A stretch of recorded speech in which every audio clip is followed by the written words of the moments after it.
What's going on, GBD boys and girls? This is gonna be my first Dead by Daylight video, but it's been a long time coming. And after seeing everyone complaining about the Tome's difficulty, I thought I'd make this guide on showing you how to complete the Tome level 3 task easy and quickly. Now, an important note with this guide is it's not gonna be for everyone. This guide's gonna focus on getting to the epilogue as a killer and demonstrating how you can use gestures in-game as the killer to survivors and letting them know you're just trying to get a task done. But Gigi, that's not playing the game right. I wouldn't want to farm to get a totem. I want to get it legitly. Well, that's fine then, go ahead. This guide's not gonna be for you. I'm just showing an alternative solution for those who want to get the challenges done who might be struggling with them. If you want to play the game normally and shit yourself in pure rage over some of the challenges, hey, that's up to you. Now, another important note with this is that I recorded this before they even talked about the update to Tome 3, where they're gonna make everything easier and simpler, so some of them are gonna be a little bit different, but that's not gonna take effect until a week from now after another recent update to it. So, with that being said, as far as it goes right now, this is current in-game as of, what the hell is the date? It's November 29th. As of November 29th, or whenever the hell this video was uploaded, this was the current Tome as it was, which, if they do change any of them, not much is really going to change. It's only going to be affecting the amount of whatever the challenge is that you're going to have to do. So, a lot of these are still going to be valid. Now, another thing to keep in mind is that not all the survivors are really gonna play nice with what you're trying to do, and you're just gonna have to be ready for that. Not every game's gonna be the same. Some people are gonna be for it, some are gonna be against it. And I really want you to just respect them in that aspect. If they decide, hey, I really don't want to help you do this shit, it's farming, so whatever. Just be okay with it and change up your style. There's gonna be some things that I'm gonna go over for dealing with situations like that, so you're not completely lost. This doesn't make it so that it's completely hard after that. It's just you're gonna have to adapt a little bit. With that being said, I have gone over some killers that are gonna be good for certain challenges and the add-ons and perks you wanna run, so that way you'll have an easier time as a just-in-case backup plan to if they decide not to go with the method that we're trying here. Now that we've got that out of the way, let's just get right into it with the first challenge. Alright, so here we've got property damage. This is going to be damaging a generator or breaking a pallet 40 times. Now this one's really easy with the two solutions I provide. You can play any killer. This one doesn't really matter. First solution is going to be farming, which I'm going to demonstrate in this video how you can do it efficiently with survivors. It does depend on the survivor though, so don't expect them to do it every time.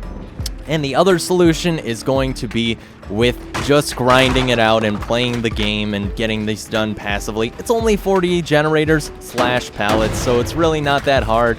But as you can see here, I am just moving my camera around a lot and showing the survivors that, hey, I'm the good guy. So take a look at me. Let's get some stuff done together. This is a community, for Christ's sake. So yeah, we crank it out. I'll just keep damaging the generator and getting this done in one game, and that's the best part about it, is you can crank this one out in just a single game. So there you go, that's the first one done, and let's move on to the next. Okay, so the next one is going to be hooking 15 survivors in the basement. Now with this one, I do recommend using the Trapper and the perks Iron Grasp, Agitation, Insidious, and Ruin. Now this build on the Trapper is going to definitely be revolving around the basement, whether at the Killer Shack or wherever the hell else it spawned.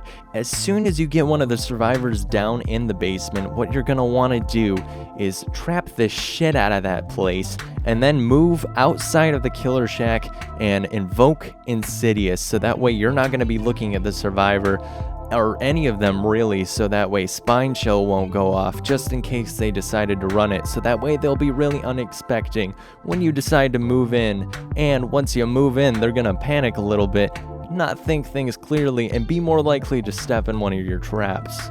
Yeah, it's gonna be a little bit dirty, but hey, just rinse and repeat and you'll be at 15 survivors in the basement in no time. And if you happen to get lucky like me, you'll have survivors that'll help you out and invoke the farming ability to get these hooks done even faster.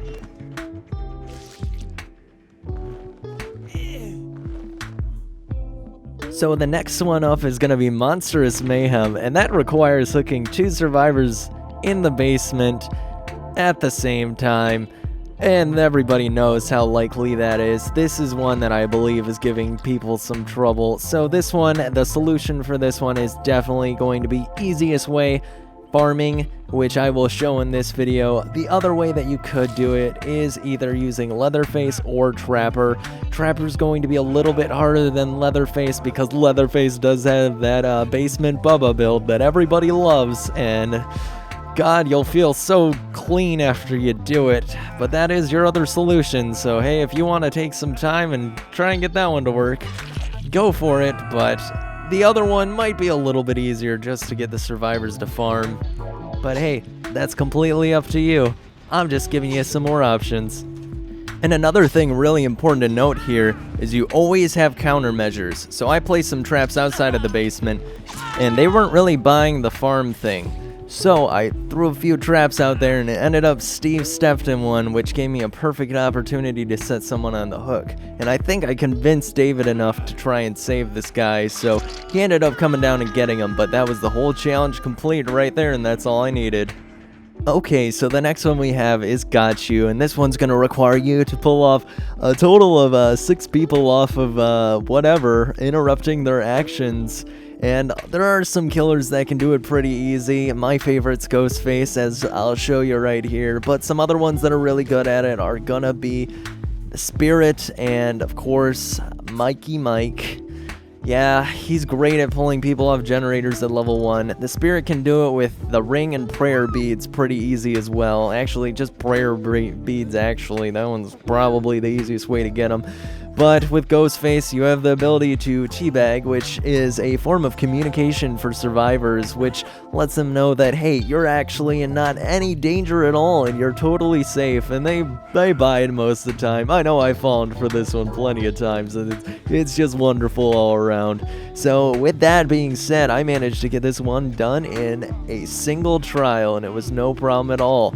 And with the power of teabagging, which I know the community loves, especially killer sides. Okay, so the last one that we have to get to the end and get your tier 3 is gonna be No One Escapes the Endgame, which is a Killer Master challenge. Sacrifice 2 survivors to the entity during the endgame collapse using the perk Hex No One Escapes Death.